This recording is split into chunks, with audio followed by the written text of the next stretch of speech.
오늘은 2022년도 추수감사절입니다.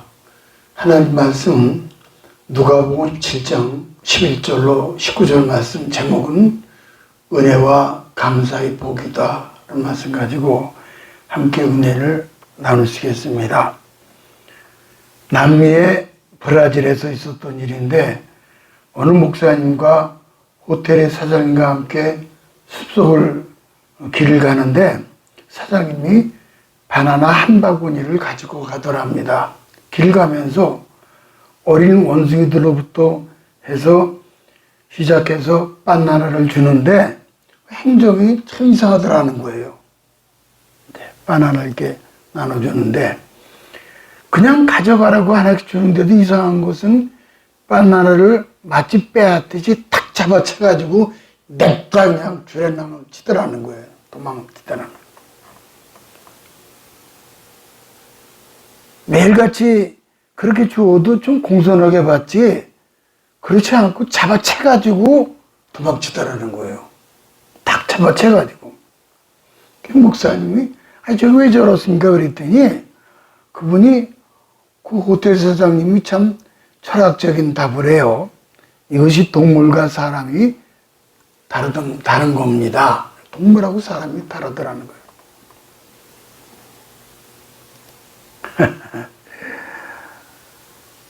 동물은 한평생 주어도 고마운 줄 모른다는 거예요. 그 왜 도망갑니까? 그것은 불신앙 때문이라는 게 불신앙. 바나나를 주고 자신을 붙잡을까봐 도망간다는 거예요. 공산권을 보게 되면은 하나같이 못 삽니다. 공산당들. 그 못 사는 이유가 어디 있냐면 간단해, 답이. 그들은 은혜와 감사가 없다는 거예요. 감사가 없어요, 그들은. 공산세계에서 듣는 말이 혁명, 투쟁, 쟁취 그런 뜻이에요. 공산당들은 혁명, 무슨 투쟁, 쟁취 이거 보세요.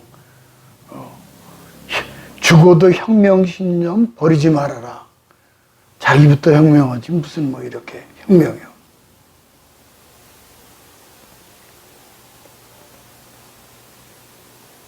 그런데 이 남한에서도 유감스러운 것은 혁명, 파업, 쟁취 이런 말들을 듣는데 쟁취를 통해서 얻은 것이 큰 감사가 없어요. 이유는 내가 빼앗은 거기 때문이에요. 그래서 붉은 띠를 머리에 두르고 결사항전 하는 걸 보면은 참 서글퍼져요. 우리 부산에 침례병원이 있는데 그 침례병원에 문 닫았잖아요, 벌써. 3년 됐잖아요, 벌써. 근데 그게 뭐 때문에 그러냐면은 노조 때문에 그랬다는 거예요. 노조. 혁명, 투쟁, 파업, 쟁취, 머리에 붉은 띠 두르고. 이게 참 문제예요. 그들 입장에서 빼앗은 것이지 은혜로 오는 것이 아니기 때문에 감사가 없어요. 약자를 이제 위한다고 하면서 결국은 자기들의 어떤 또 다른 세력을 형성하는 것이 뭐 이런 것들이죠. 그러니까 병원이 문 닫았잖아요. 기가 막혀요.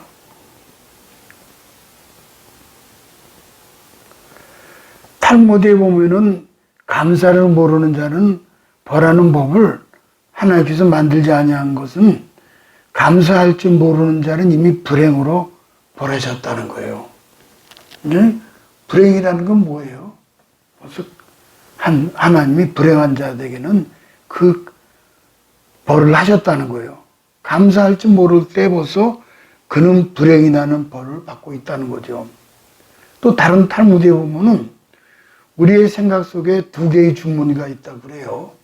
두 개의 주머니가 있는데 이거는 이제 심판을 얘기하는 거고 주머니가 있는데 하나는 기억의 주머니요 또 하나는 망각의 주머니라는 거예요. 일상적으로 기억하고 싶은 것은 기억의 주머니에 망각하고 싶은 일은 망각의 주머니에 넣습니다.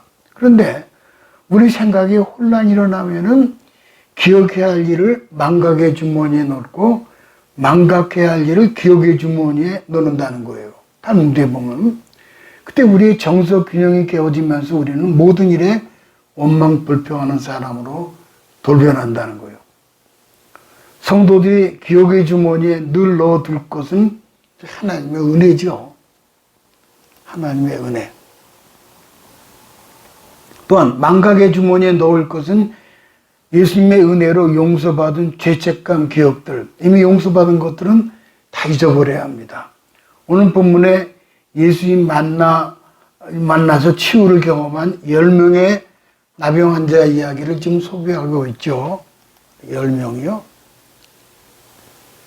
10명이 함께 예수님께 치유를 호소했고 함께 나란히 치유를 받았습니다. 그러나 치유받은 10명 중 오직 한 사람만이 주께 돌아와서 감사를 드렸어요. 주님은 섭섭해 하시면서 그럼 그 9은 어디 있느냐? 그래 물으신 거예요. 우리는 은혜와 감사를 잊지 않고 살아갈 때 어떤 복으로 이어지는지 그걸 오늘 배우도록 하겠습니다. 첫째, 감사에는 어려워요. 감사하는 게 쉬울 것 같습니까? 아니면 어려울 것 같습니까? 감사는 우리가 생각하는 것만큼 쉽지 않습니다. 오늘 본문에도 감사한 사람은 10사람 가운데 한 사람밖에 없어요. 그래서 감사한 사람과 감사하지 못한 사람의 비율이 9대1이잖아요. 9대1. 그만큼 감사하기 쉽지 않아요. 그 이유는 뭡니까? 인간이 타락했기 때문이에요. 바울은 타락한 인간은 이렇게 기록하고 있죠. 로마서 1장 21절에 보니까는 하나님을 알되 하나님으로 영화롭게도 아니하며 감사하지도 아니하고. All glory to God. 모든 영광 하나님께 돌리는 거 아닙니까? 우리가 인내성 두 손 들고 모든 영광 하나님께 돌린다. 내게 돌아오는 것이 아니라 하나님께 드리고. 이런 맥락이죠. 내 마음속에 감사가 없으면 그만큼 타락한 성품을 극복하지 못했다 하면 틀림이 없어요. 문둥병에서 나음 입었다는 것은 엄청난 은혜입니다. 그럼에도 불구하고 그 가운데 9사람은 타락한 성품에 짓눌려서 감사를 잊어버린 거예요. 우리도 마찬가지죠. 매일 얼마나 큰 은혜를 누리며 살아갑니까?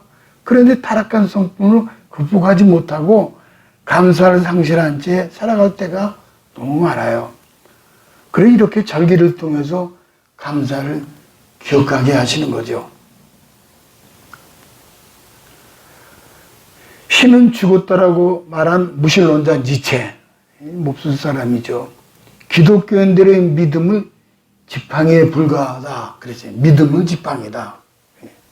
그럼 이 사람이 니체예요. 니체 무신론자. 근데 기독교인들의 믿음이 뭐냐? 이 지팡이 같다는 거예요. 이게 무슨 뜻인 거 아니? 실제로 어떤 사람들은 예수 그리스도를 지팡이처럼 의지하다가 필요하지 않게 되면 지팡이 버리듯 예수 그리스도를 버리더라는 거예요. 본문에 9명의 믿음이 그랬다는 거죠. 그들이 건강을 얻게 되자 이제 예수를 다시 찾지 않고 지팡이 버리듯 버렸다는 거예요. 그런데 한 사람은 달랐습니다. 그는 치유의 기적을 경험하면서 참으로 예수 그리스도를 알게 되고 믿게 된 거죠. 자기 평생을 통해 믿고 따라야 할 구세주와 주님을 발견한 거예요. 이 믿음이 그러하여금 다른 9명보다 더 큰 기적, 위대한 기적을 낳게 된 거죠. 아니 이제 그는 평생 기적을 날마다 경험하며 살아가는 복스러운 세인트, 성도가 된 거예요. 크리스천이 된 거예요. 근데 그거 보면은 이 한 사람은 사마리아 사람이에요. 다른 9명은 이스라엘 사람인 거예요. 이 사람이 크리스천이 된 거예요. 우리가 예수를 인생의 지팡이 정도가 아닌 주인으로 믿는다는 것, 그것은 기적의 인생이 되었다는 거죠. 그러므로 이런 믿음의 사람이 된다면은 금생의 시간의 복에서 내생의 천국에서 영생의 복을 누리게 되는 거죠. 천국까지 이제 다 이루어지게 된 거죠. 두 번째는 감사하면 기적과 예배가 일어납니다. 그걸 크게 둘로 나눠볼까요? 이제 감사의 기적이죠. 14절 보니까는 보시고 이르시되 가서 제사장들에게 너희 몸을 보이라 하셨더니 그들이 가다가 깨끗함을 받으니라. 가다라는 말은 영어로 고잉이에요. 즉 제사장을 만나러 가는 길을 가는 도상의 길을 가면서 치료함을 받은 거예요. 길에서. 그럼 틀림없이 나머지 9명에도 감사의 마음은 있었을 것입니다. 그들도 치료를 받았어요. 믿음이 있으니까는요. 근데 그들은 9명은 훗날에 장차 시간이 나면은 언젠가는 그분은 인사차 뵈러 가야지. 지금은 뭐 사랑하는 가족이 보고 싶고 어서 뭐 세상 낙을 누려야 되겠다고 다 가버린 거예요. 반면에 이 한 사람은 이 큰 감사에 대하여 내일로 뒤로 미룰 수 없다. 그렇게 판단한 거죠. 그래서 그는 곧장 예수님께 달려온 거죠. 그는 현재의 감동을 현재의 감사로 드리고 싶었던 거예요. 현재의 감동. 그렇습니다. 사도 바울은 이렇게 말씀하셨어요. 데살로니가전서 5장 19절에 보니까 이런 말씀이 있어요. 성령을 소멸치 말라. 그러니까 성령의 감동이 임하면 그 즉시 행하는 것이 바로 현재의 행복을 누리는 그런 비결이에요. 말씀 듣다가 이건 내가 이렇게 해야 되겠다. 뭐 오래전부터 이제 우리의 신앙 선배들은 이런 경험을 성령에 민감해야 한다. 그렇게 표현을 했습니다. 예배드리다가 기도하다가 성령께서 감동하시면 그것을 즉각 실천하는 거예요. 그것이 물질이 되었든 전도가 되었든. 빌리 집사님도 보면은 성령으로 감동해서 가사로 내려가는 길 가면은 거기 에티오피아에 4시간 내려가는데 그에게 복음을 전파하라. 성령의 감동이 된 거예요. 내가 이렇게 성령 감동을 이렇게 감동을 받아서 내가 이렇게 헌신해야 되겠다. 그 즉각 해야 되는데 이게 시간이 지나면 변하는 거예요. 그러니까 큰 복을 누리지 못하는 거예요. 성령에 민감하라. 성령에 민감하라. 지금 성령이 감동하는 대로 해야 합니다. 지금 헌신해야 합니다. 지금 지금 전도해야 돼요. 그러면 우리 인생은 오늘도 내일도 언제나 성령의 인도하심을 받게 되면 행복한 길을 가게 되는 거죠. 이를 가르쳐서 수도사들은 옛날 현존의 행복이라고 이야기를 했습니다. 좀 볼까요? 이렇게. 이게 이제 이집트에 있는 카트리나 수도원인데요. 그들이 황량한 사막 한가운데에서 이 수도원에서 행복할 수 있었던 이유는 뭔가 하니 현존의 행복이었기 때문에 그렇다는 거예요. 순간순간 오는 성령의 감동으로 행복한 삶을 누렸다는 거예요. 두 번째는 예배가 일어났죠. 이분한테. 16절 가볼까요? 예수의 발 아래 엎드려 감사하니 그는 사마리아 사람이라.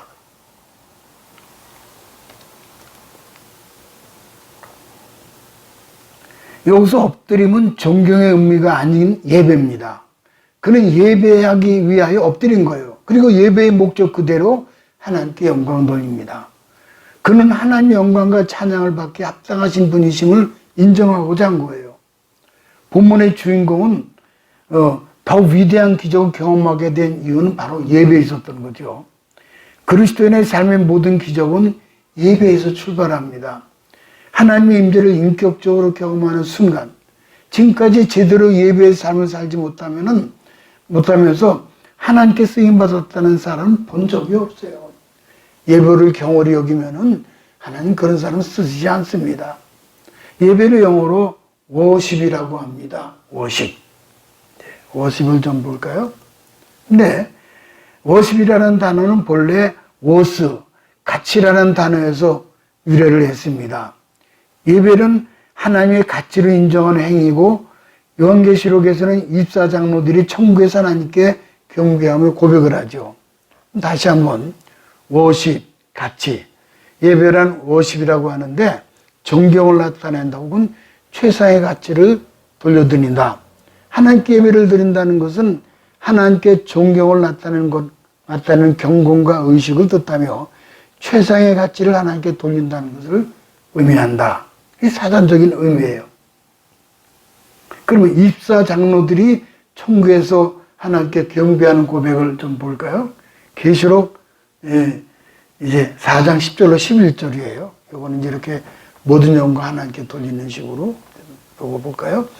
입사 장로들이 보좌에 앉으신 이의 앞에 엎드려 세세토록 사시는 이에게 경배하고 자기의 면류관을 보좌 앞에 던지며 우리 주 하나님이여 영광과 존귀와 능력을 받으시는 것이 합당하오니 그랬어요. 여기 합당한다는 단어가 워십,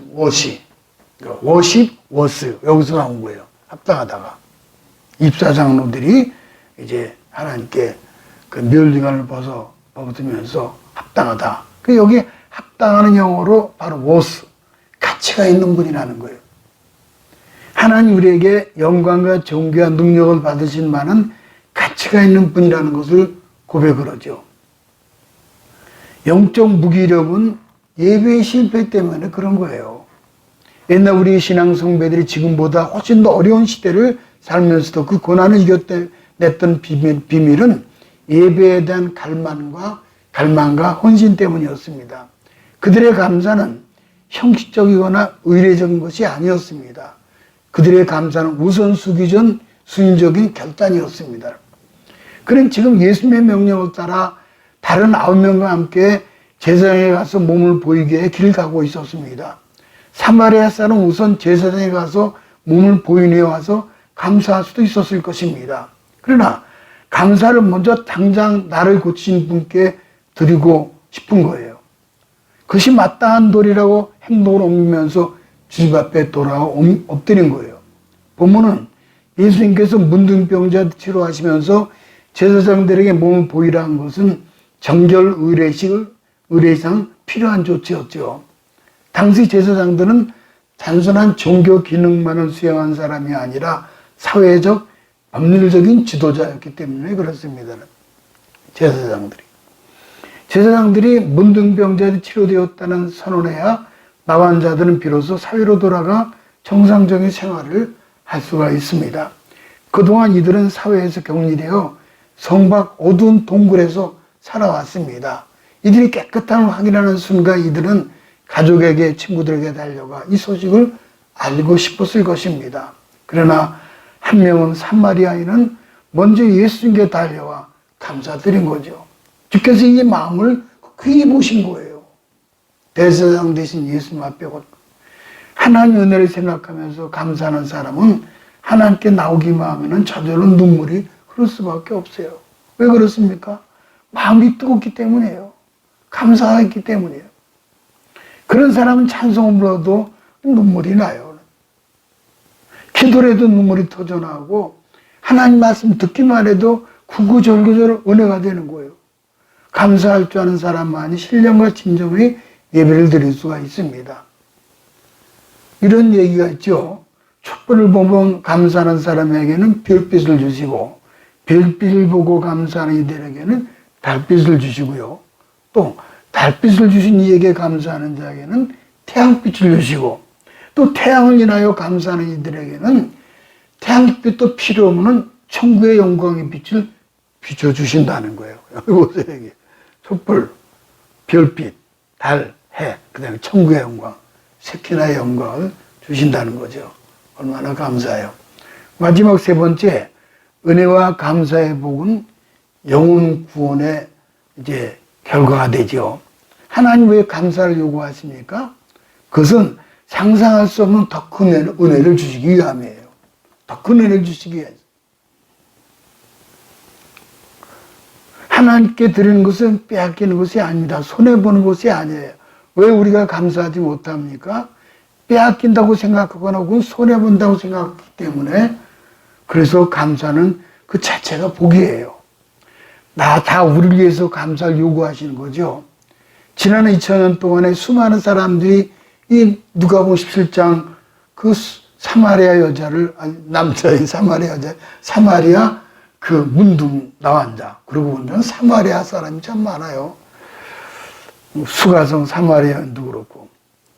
주님께 돌아와 감사했던 그 사마리아 사람이 얻게 된 명예가 엄청나고 크죠. 근데 9사람은 어땠습니까? 명예를 잃어버렸을 뿐만 아니라 그 영혼의 구원을 잃어버렸어요. 안타깝죠? 왜 그렇습니까? 이유는 한 가지예요. 감사가 없었기 때문이에요. 그래서 감사하는 자가 복 있는 사람이에요. 15절에 보니까 그랬죠. 15절에 보면은 큰 소리로 하나님께 영광 돌리며 돌아왔다. 예수님이 이 흉악한 나병에서 구원해 주시니 감사합니다.